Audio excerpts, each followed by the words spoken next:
Bee's family resided near a dense wooded region teeming with wildlife, but hunting wasn't permitted in the state during that time. Furthermore, their expansive acreage was strictly off-limits to hunters, as they hadn't granted any authorization for such activities. The surrounding land was also protected national forest, where shooting was prohibited. This suggested that whoever was firing shots had dubious intentions. Previous encounters with poachers had left Bee and her family deeply troubled, particularly because these intruders showed little regard for the well-being of the animals they targeted. Bee and her husband often stumbled upon injured creatures left to suffer before succumbing to their wounds, an agonizing sight they couldn't erase from their memories. Determined to rid their land of these trespassers, Bee's husband, Theo, took it upon himself to investigate. They alerted the local park rangers for assistance, understanding the risks involved but prioritizing swift action. Bee accompanied Theo as he drove their pickup, illuminating the surroundings with a powerful light while keeping his rifle close at hand for protection. Despite scouring the area, they found only fresh tire tracks, indicating that the poachers had fled long before. Their search yielded no trace of injured wildlife, prompting them to return home empty-handed. As they prepared to depart, Theo's flashlight caught a glimmer in the tall grass, a baby deer. Vulnerable and alone, she approached them timidly, her mother nowhere in sight. Stepping out of the vehicle, they ventured further, tracing the path to a grim discovery, a sizable bloodstain, evidence of the poacher's recent kill, likely the fawn's mother. Without disturbing the young deer, they retreated to their pickup, extinguishing all lights in the hopes that the mother would return. However, as dawn broke, it became apparent that the tiny fawn had been orphaned. Left alone, she would fall prey to other predators. Resolved to intervene, they gently scooped her up and brought her home. In the daylight, they noticed her injured leg, signaling that she couldn't survive in the wild on her own. Drawing upon her experience with wildlife rehabilitation, Bee took charge of caring for the baby deer. She tended to her wounds, ensured she was well fed, and provided warmth with a snug blanket. Despite the trauma, the fawn seemed surprisingly accepting of their assistance. With the local wildlife rescue overwhelmed, Bee, being a vet nurse, assumed responsibility for the deer's care. They named her Rosie, nurturing hopes of returning her to the wild once she had regained her strength. Surprisingly, Rosie adapted well to the comforts of human habitation, finding solace in her newfound home.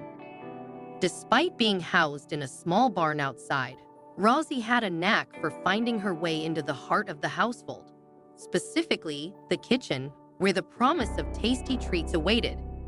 Bee would often discover nibbled apples and pilfered carrots, with Rosie's playful antics extending to standing on her hind legs, attempting to swipe snacks from the counter. Unaware of her true identity as a deer, Rosie displayed a dog-like affinity for toys and even ventured onto the bed during Bee's nap time. It became evident that their rescued deer was rapidly acclimating to domestic life, posing a challenge for her caretakers. Despite efforts to acclimate Rosie to her natural habitat, she remained enamored with the comforts of indoor living. While she relished outdoor excursions and sampling foliage under Bee and Theo's guidance, her discontent with barn life was palpable. She yearned to join her human companions indoors. Eager for activity, Rosie found amusement in unconventional pursuits, such as commandeering an oversized exercise ball for her entertainment. Bee's amusement turned to laughter upon discovering Rosie's playful antics in the pasture, as she gleefully bumped and kicked her newfound toy.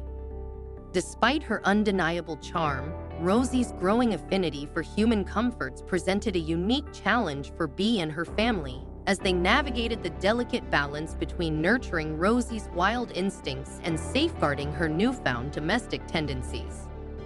As Rosie continued to grow, Bee found herself replenishing her stolen exercise balls while marveling at the deer's graceful transformation into adulthood. Despite their deep affection for Rosie, Bee and Theo recognized the need to establish boundaries and foster her wild instincts. They ceased inviting her into the house and refrained from indulging in cuddles on the bed, gradually treating her more like a wild creature than a pet. It was a bittersweet adjustment for the couple, who had grown deeply attached to Rosie but were determined to ensure her ability to thrive in the wild. Though Rosie struggled to comprehend the sudden shift in treatment, she adapted, learning which foods to forage and honing the skills necessary for survival. After a year of coexistence, Bee and Theo made the difficult decision to release Rosie into the wild. With heavy hearts, they drove her to a remote spot on their land, where they bid her farewell with apple slices before watching her disappear into the wilderness. Tears flowed freely as Bee and Theo drove away, their emotions raw with the weight of letting go. They could only hope that Rosie would find happiness and safety in her newfound freedom, forever cherishing the memories of their time together. That evening, Bee and Theo found themselves feeling melancholy as they sat in front of the television. However, the following morning would bring an unexpected turn of events that would leave them both astonished. As Bee rose to let the dog out, she was met with a sight that left her speechless. Rosie, the deer they had released into the wild, lounging casually on their porch chair as if she had never left.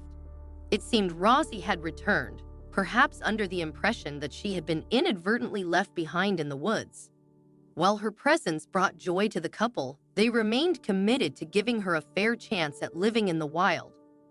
Despite multiple attempts to release Rosie, each effort was met with her return to their doorstep by morning, content to be back with her beloved family.